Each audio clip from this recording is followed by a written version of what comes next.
لم تلد النساء خلقت مبرأ من كل عيب كأنك قد خلقت كما تشاء يا خير من دفنت في البقاء أعظمه وطاب من طيبهن القاع والأكم نفس الفداء لقبر أنت ساكنه فيه العفاف وفيه الجود والكرم أنت الشفيع الذي ترجى شفاعته على الصراط إذا ما زلت القلم وصاحبك لا أنساهما أبدا مني السلام عليكم ما جرى القلم نسيم جانب قطعها گزركم ز احوال محمد را خبركم وبرئي جان مشتاقم دراجا فدائے روضہ خیر البشر کن. کوئی ہے جو میرے محبوب کی تعریف کر سکے؟ دو ہستیاں ہیں جن کو تعریف کے احاطہ میں لانا ناممکن ہے، ایک اللہ ہے اور ایک اللہ کا رسول ہے. یہ وجہ کائنات ہے. یہ 6 برس کی عمر ہے اور ابوا کے کالے پہاڑ ہیں اور ماں مر رہی ہے. باپ دکھا بھائی ہے کوئی نہیں، بہن ہے کوئی نہیں. بیچ جنگل میں صرف 25 سال کی عمر. 25 سال میں لڑکیوں کی شادی ہو رہی ہوتی اور 25 سال میں میرے نبی کی ماں اپنی زندگی کا سفر طے کر چکے. اور ایک پہاڑ ہے 50-60 فٹ اونچا پہاڑ ہے. سارے پہاڑ ادھر نہیں، 60-70-100 فٹ کے درمیان ہیں. وہ پہاڑ اوپر ایسے نہیں کوئی چوکور اوپر سے جا کے ویسے چوکور ہے، یوں نوک نہیں ہے. جیسے اللہ نے پہلے سے وہ جگہ بنا کے رکھی کہ یہاں آئے گی میرے نبی کی ماں. اور اتنا بڑا امتحان دیا میرے رب کی قسم. تو کبھی موقع ملے تو ضرور جانا. میں ہزاروں دفعہ یہ قصہ سنا چکا ہوں. اب دوسرے تیسرے بیان میں یہ قصہ آ جاتا ہے اور میرے آنسو نہیں تھمتے. حالانکہ 2-4 دفعہ کے بعد آدمی عادی ہو جاتا ہے. لیکن میں کیا کروں، میں نیوزی لینڈ میں نہیں ہوں، میں ابوا میں ہوں اس وقت. تو دیکھتے اپنے نبی کے آنسو اور بسی 6 برس کا بچہ کیسے تڑپ تڑپ رویا ہے اور ماں سے لپٹ کے رویا ہے کہ یہ کیا ہو گیا. مجھے پتہ ہی نہیں چل رہا کہ ہوا کیا ہے. تھوڑا سا اس واقعے سے اندازہ لگاؤ. تدفین کے بعد نیچے اترے تو پھر پیچھے بھاگے. ام ایمن نوکرانی خادمہ صاحب جب اوپر گئے تو وہ منظر تھا کہ شاید فرشتے بھی سارے رو رہے ہوں، مگر اللہ کے پہاڑ تو روئے رہے تھے. اب ماں کی قبر کو یوں چپ کر کے تھے. جب ام ایمن قریب گئی تو آپ کہہ رہے تھے اماں تجھے تو پتہ تھا تیرے سوا میرا کوئی نہیں تھا، تو مجھے چھوڑ کے کہاں چلی؟ مجھے چھوڑ کے کہاں چلی؟ میں تیرے بغیر کس کے پاس رہوں، کس کے پاس رہوں؟ اے اللہ الصمد قل هو اللہ احد اللہ الصمد لم یلد ولم یولد ولم یکن له کفوا احد. بے نیاز ہے جس کے لیے کائنات بنا، اس پہ اتنا بڑا صبر ڈالا ہے. عافیت مانگو، ہم بڑے کمزور ہیں. 57 سال گزر گئے تھے. 7 دن کے بعد ہم ختم ہو جاتا ہے، لیکن 57 سال گزرے اور میرے نبی حج کو نکلے. آخری حج 6 برس کی عمر تھی، 63 سال کی عمر ہے. اور ہم مدینہ سے نکلے اور 12,000 آدمی لے گئے. اب وہاں پہنچے تو یہ 60-70 ہزار ہو چکے تھے اور جانا تھا آگے بستی میں. آپ نے چکر لیا اور ماں کی قبر میں پہنچے. عمر کیا 63، کتنے سال گزر کے 57. اب مہینہ کون سا؟ اپریل. شدید گرم، سر پہ سایہ نہیں، ٹوپی پگڑی نہیں کہ احرام ہے، ننگا سر ہے. ماں کی قبر کے سرانے یوں بیٹھے، گھٹنے اٹھائے، یہاں ہاتھ رکھے اور سر گھٹنوں میں دیا. جیسے چھوٹے بچے گھٹنوں میں سر دے کے روتے ہیں، یوں میرے نبی روئے ہیں ماں کی قبر پہ بیٹھے اور گھنٹوں روئے، گھنٹوں اسی دھوپ میں بیٹھے رہے. پھر ایسی محبت نے جکڑا کہ ابوا وہاں سے 10-12 میل دور جگہ ہے، وہاں ٹھہرنے کا انتظام تھا. آپ نے کہا میں ماں کے پاس ہی ٹھہروں. میں تو وہاں گیا ہوں، وہاں 70 آدمی نہیں بیٹھ سکتے. 70,000 کو کہا کہ ادھر جہاں جگہ کے لیے بیٹھ جاؤ، سو جاؤ. میں آج رات اپنی ماں کے پاس اور اس تمنا کا اظہار کیا. ماں ہوتی تو میں اس کے لیے عشاء کی نماز بھی توڑ دیتا. تو بھائی وہ صرف پیسہ بنانا ہی سب کچھ نہیں ہے، اور بھی دکھ ہے زمانے میں محبت کے سوا. راحتیں اور بھی ہیں وصل کی راحت کے ساتھ. صرف پیسے بنانا تو سب کچھ نہیں.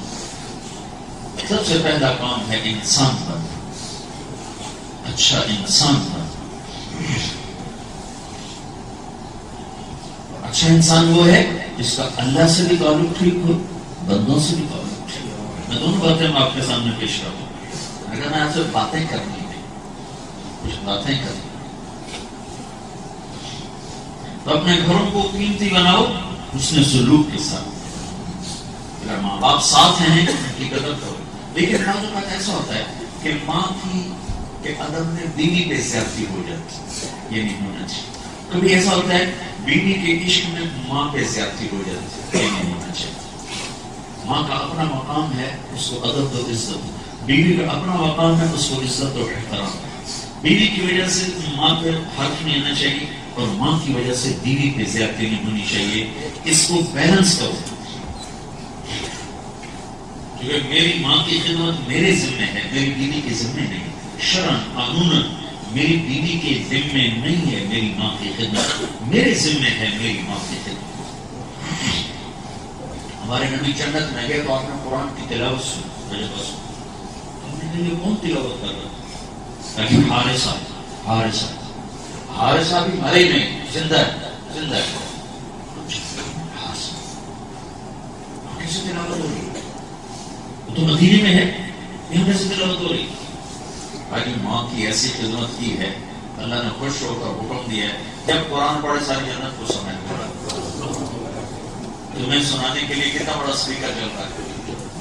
تو میرے سامنے بیٹھے ماں کی خدمت نے کیا کیا؟ جنت گونج گئی. اور یہ ماں کی خدمت کیسے کرتے تھے؟ ماں کے لیے کھانا خود بناتے تھے، بیوی سے نہیں بنواتے تھے، خود بناتے تھے. میری ماں ہے تیری نہیں. اور بٹھا کر خود کھلاتے تھے. اور کنگھی کرتے، تیل لگا، حتیٰ کہ ان کے سر میں مہندی بھی خود لگاتے. ماں کے سر میں مہندی خود لگاتے، نکالتے بھی خود، روٹی خود کھلاتے، پکاتے خود. ہم تھوڑا سا بے اعتدال ہو جاتے ہیں. میری ماں ہے تو کچھ نہ بول، میری ماں ہے تو خدمت کر، میری ماں ہے تو نے یہ نہیں کرنا، تو نے وہ نہیں. یہ زیادتی ہے.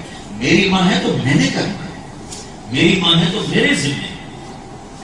آپ میری بیوی کرے تو اس کی نیکی ہے، احسان ہے، اس کو کرنا چاہیے کہ یہ اخلاق کا بہت بڑا حصہ ہے. لیکن مسلط کرنا انصاف کی بات بتا، اعتدال کی بات بتا.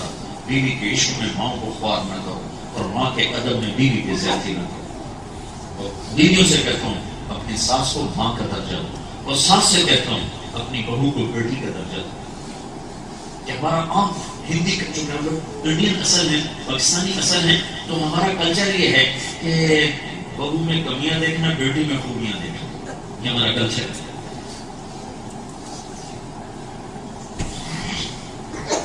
تو نبوت والے اخلاق اگر ہوں گے تو انشاءاللہ گھر جنت بن جائے گا.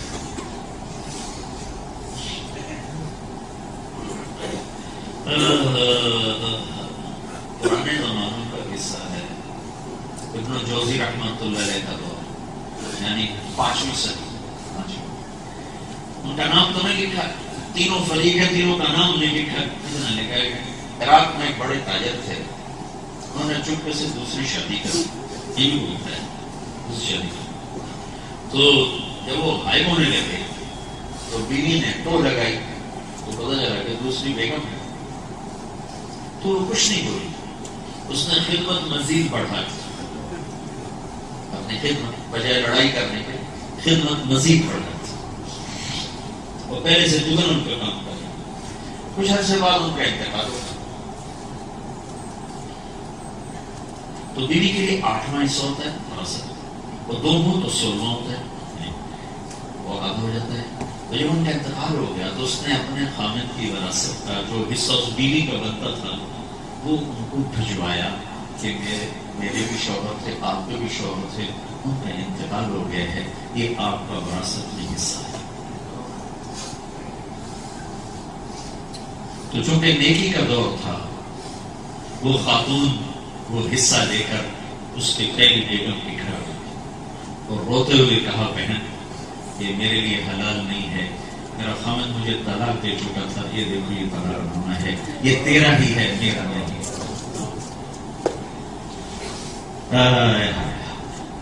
آئے شاپ گئے واجہ فردا دے، ابو نے ڈھونڈ شراب کے روٹے سے بارے۔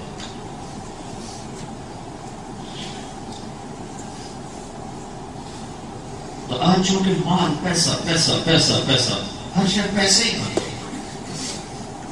عزت کا معیار بھی یہی ہے اور انسانیت کا معیار بھی یہی۔ تو اپنے گھروں کو ٹائم دو، اللہ کے رب ہونے پر یقین کرو، نمازیں وقت پر پڑھو، جاب کے پیچھے نماز نہ چھوڑو، پیسے کٹو، پیسے کٹو، اتنا ٹائم آپ کاٹ لیں، میں خوشی سے تیار ہوں، مجھے نماز پڑھو۔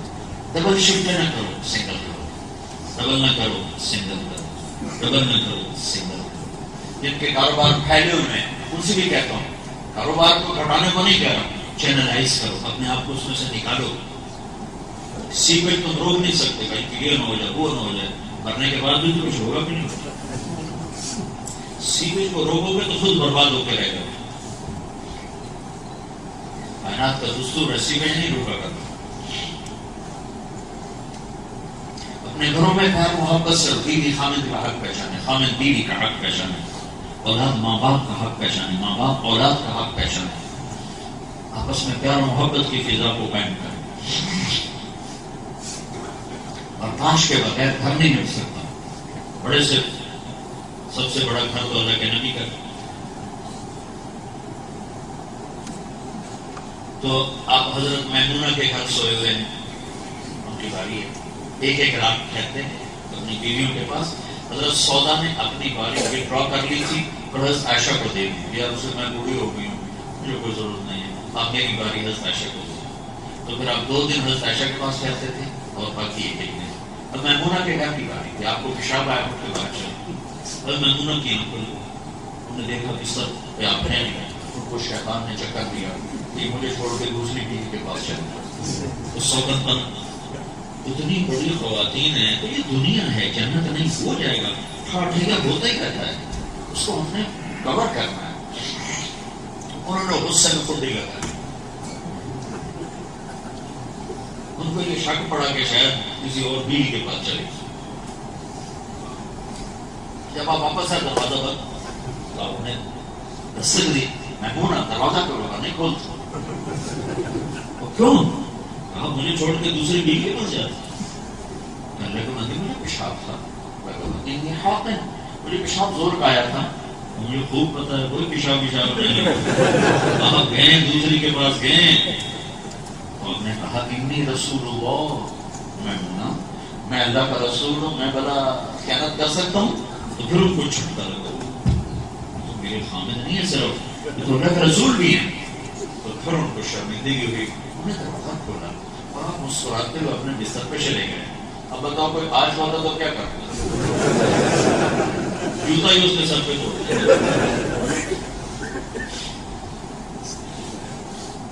زندگی بتا، لیکن ٹھک ٹھک ان گھروں میں بھی ہو جاتی۔ آپ کی بیوی آپ سے جھگڑا کر رہی ہے اور آپ بیٹھے آرام سے سن رہے تھے، لیکن ہمیں پتا چلا حضرت عمر آ گئے تو ساری بھاگ کے چلی گئی دوسری طرف۔ تو حضرت عمر آئے تو اللہ کے نبی ہنس رہے، تو یا رسول اللہ آپ کیوں ہنس رہے ہیں؟